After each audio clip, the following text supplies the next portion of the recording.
கர்த்தருடைய நாமம் மகிமைப்படுவதாக. ஆண்டவராகிய இயேசு கிறிஸ்துவனுடைய இனிய நாமத்தினாலே அன்பின் வாழ்த்துக்கள். நேற்றைக்கு நான் வேலையிலிருந்து வீட்டுக்கு வரும்பொழுது கைகள் அடிபட்டு பிராக்சர் ஆகி கட்டு போட்டிருந்த ஒரு நபரை நான் பார்த்தேன். அவரை பார்க்கும்போது ரொம்பவும் பரிதாபமாக இருந்தது. ஏன் அப்படின்னா, அவருடைய அன்றாட வேலைகள் எதுவையும் அவரால் ரொம்பவும் எளிதாக செய்ய முடியாது. ஒருவேளை ஊனமுற்றவர்களை நம்ம பார்க்கிறோம்னு வைத்துக் கொள்வோமே, அவர்களை பார்க்கும் பொழுது நமக்கு ரொம்பவும் பாவமாக பரிதாபமாக இருக்கும். ஏன்னா அவர்கள் ஒவ்வொரு வேலையை செய்வதற்கும் அவர்களுக்கு ரொம்பவும் சிரமமான ஒரு சூழலாக அது காணப்படும். நம்ம இயேசுவுக்கு நன்றி செலுத்துவோம். ஏன்னா நமக்கு அத்தகைய சூழலுக்குள்ளாக கர்த்தர் நம்மை நடத்தவில்லை என்பதற்காக நாம் அவருக்கு நன்றிகளும் நாம் செலுத்துவோம்.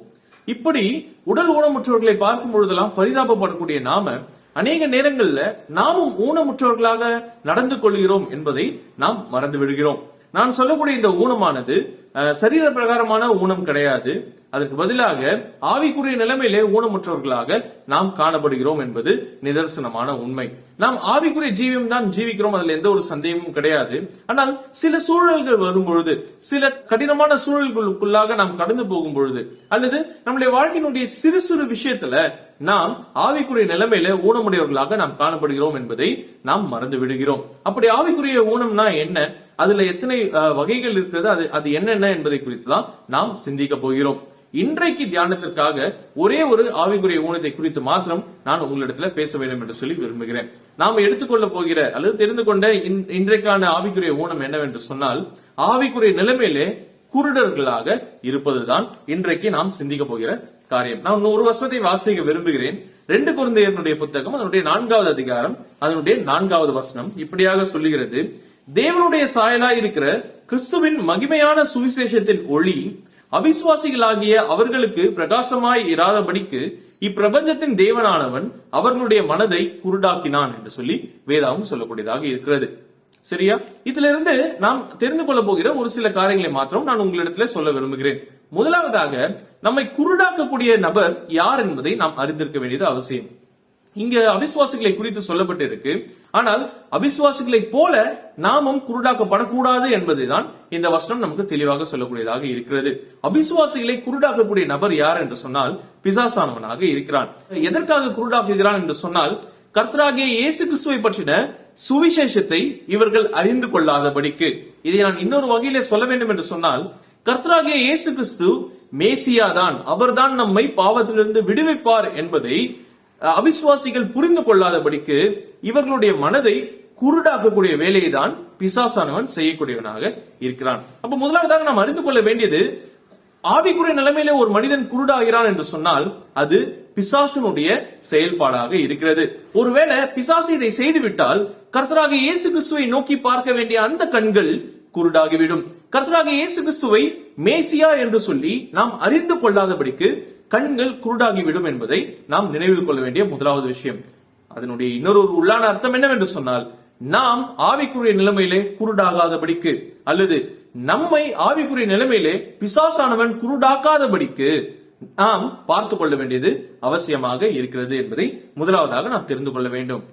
இரண்டாவதாக, கர்த்தராகிய இயேசு கிறிஸ்து தான் மேசியா என்பதை அறியாதபடிக்கு இந்த பிசாசானவன் மனக்கண்களை குருடாக்குகிறான் என்று சொல்லி நாம் வேதத்திலே வாசிக்கிறோம். ஒரு நல்ல உதாரணத்தை நாம் எடுத்துக்கொள்ளலாம். சமாரிய ஸ்திரீ, சரியா? யோவான் எழுதின சுவிசேஷம் 4வது அதிகாரத்தில் அதை பற்றி சொல்லப்பட்டிருக்கு. அந்த அதிகாரத்தை நம்ம வாசிக்கும் பொழுது சமாரிய ஸ்திரீ அநேக வார்த்தைகளை கொண்டு கர்த்தராகிய இயேசு கிறிஸ்துவை கூப்பிடுகிறத நம்ம பார்க்க முடியும். முதலாவதாக யூதர் என்று சொல்லி, கர்த்தராகிய இயேசு கிறிஸ்து யூதன் என்று சொல்லி அந்த இடத்திலே குறிப்பிடக்கூடியவராக இருக்கிறார். அதற்கு பிறகு ஆண்டவர் என்று சொல்லி குறிப்பிடக்கூடியவராக இருக்கிறார். அதற்கு பிறகு அந்த ஸ்திரீ அவரை பார்த்து மேசியா என்று சொல்லி குறிப்பிடக்கூடியவராக இருக்கிறார். இப்படி ஒவ்வொன்றாக சொல்லிக் கொண்டே வரும்பொழுதுதான் கடைசியாக கர்த்தராகிய இயேசு கிறிஸ்துவை மேசியா என்று சொல்லி இந்த ஸ்திரீயானவள் அறிந்து கொள்கிறாள். அப்போ இந்த ஸ்திரீயின் இடத்துல கர்த்தராகிய இயேசு கிறிஸ்து வந்து பேசின அந்த நொடி பொழுதே அவர்தான் மேசியா என்பதை அறிந்து கொள்ளாதபடிக்கு இந்த ஸ்திரீயினுடைய மனக்கண்கள் குருடாக்கப்பட்டு இருந்தன என்பதை நாம் இதிலிருந்து புரிந்து கொள்ள முடியும். அப்போ கர்த்தராகிய இயேசு கிறிஸ்து தான் மேசியா என்பதை அறிந்து கொள்ளக்கூடாது என்பதற்காக தான் பிசாசானவன் நம்முடைய மனதை குருடாக்கக்கூடியவனாக இருக்கிறான். நாம சொல்லலாம், நாம் எல்லாருமே இயேசு கிறிஸ்துவை சொந்த ரட்சகராக ஏற்றுக்கொண்டோம். இயேசு கிறிஸ்து தான் என்னுடைய பாவத்திலிருந்து எனக்கு விடுதலை கொடுத்தார் என்று சொல்லி நான் முழு விசுவாசமாக நிச்சயமாக விசுவாசிக்கிறேன் என்று சொல்லி நம்மால் சொல்லக்கூடும். அது உண்மைதான். ஆனால் அநேக இடங்களிலே கர்த்தர் நம்மை விடுவிக்க வல்லவராய் இருக்கிறார் என்பதை நாம் மறந்து விடுகிறோம். நமக்கு வரக்கூடிய சிறு சிறு சூழல்களிலே கர்த்தராகிய இயேசு கிறிஸ்து நம்மை விடுவிக்கிறதற்கு அவர் வல்லமை பொருந்தியவர், அவர்தான் நம்மை ரட்சிக்க கூடும் என்பதை நாம் மறந்து விடுகிறோம். இப்படி நாம் மறக்கக்கூடிய ஒவ்வொரு சந்தர்ப்பத்திலும் கர்த்தரை இரட்சகராக பார்க்கக்கூடிய அந்த கண்கள் நமக்கு குருடாகிறது என்பதை நாம் மறந்துவிடக் கூடாது. இது இரண்டாவது காரியம். அப்படி நாம் மறைக்கிறோம் என்று சொன்னால் நம்முடைய கண்கள் குருடாகி இருக்கிறது என்பதை நாம் நினைத்து பார்த்து நாம் அதிலிருந்து வெளியே வருவதற்கான முயற்சிகளை எடுக்க வேண்டும். மூன்றாவதாக, இந்த குருட்டு தன்மையை சரியா இந்த ஆவிக்குரிய குருட்டை சரி செய்யக்கூடிய அல்லது இதை குணப்படுத்தக்கூடிய நபர் யார் என்று சொன்னால் அது தேவனாக இருக்கிறார். நம்ம இந்த சம்பவத்துல நம்ம வாசிச்சோம் அப்படின்னா, கர்த்தராகிய இயேசு கிறிஸ்து அந்த ஸ்திரீயின் இடத்துல பேசினதுனாலே, கர்த்தராகிய இயேசு கிறிஸ்து அந்த ஸ்திரீயின் இடத்துல இடைப்பட்டதுனாலே, இன்னொரு வகையில சொல்லணும்னா அந்த ஸ்திரீயும் கர்த்தராகிய இயேசு கிறிஸ்துவோடு கூட சம்பாஷணை செய்ததினாலே அவளுடைய குருட்டுத்தன்மை நீங்கி கர்த்தராகிய இயேசு கிறிஸ்துவை மேசியாவாக பார்க்கிறதற்கு வழிவகுத்தது. அப்ப நாமும் ஆவிக்குரிய நிலைமையிலே குருடர்களாக அநேக நேரங்களில் இருக்கிறோம் என்று சொன்னால் நமக்கும் தேவனுக்கும் நடுவாக ஒரு சம்பாஷணையானது அவசியமாக இருக்கிறது. அந்த குருட்டுத்தன்மையிலிருந்து நம்மை விடுவிக்கும்படியாக கர்த்தராகிய இயேசு கிறிஸ்துவை நாம் நாடி ஓட வேண்டியது அவசியமான ஒரு விஷயமாக இருக்கிறது. இல்லை என்று சொன்னால் இயேசு கிறிஸ்துவை இரட்சகராக நாம் பார்க்க தவறிவிடுவோம், நம்முடைய கண்கள் அதற்கு குருடாக்கப்படும் என்பது நிதர்சனமான உண்மை. நாம் குருடாக்கப்பட வேண்டும் என்பது கர்த்தருடைய சித்தம் அல்ல. கர்த்தராகிய இயேசு கிறிஸ்துவை நாம் மேசியாவாக இரட்சகராக ஒவ்வொரு நாளும் நம்முடைய வாழ்க்கையிலே பார்க்க வேண்டியது அவசியமாக இருக்கிறது. நாம் பாவம் செய்யாதவர்கள் என்று சொல்லி நாம் சொல்ல முடியாது.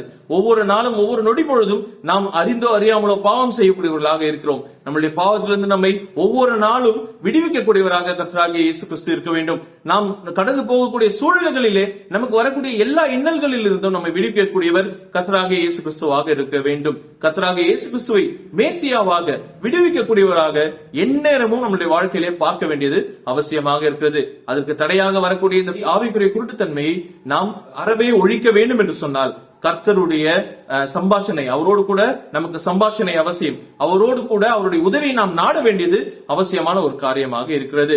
பிசாசானவன் நம்முடைய மனக்கண்களை குருடாக்க வேண்டும் என்று சொல்லி எந்நேரமும் முயற்சி செய்யலாம். ஆனால் இதிலிருந்து நாம் வெளியே வர வேண்டும் என்று சொன்னால் கர்த்தராகிய இயேசு கிறிஸ்துவினுடைய உதவியை நாம் நாடி வரக்கூடிய நாட்களிலே ஆவிக்குரிய குருட்டுத்தன்மை இல்லாதவர்களாக நாம் எப்பொழுதும் கர்த்தராகிய இயேசு கிறிஸ்துவை மேசியாவாகவும் விடுவிக்கக்கூடிய நபராகவும் நாம் பார்க்கிறதுக்கு கர்த்தர் நமக்கு உதவி செய்வாராக.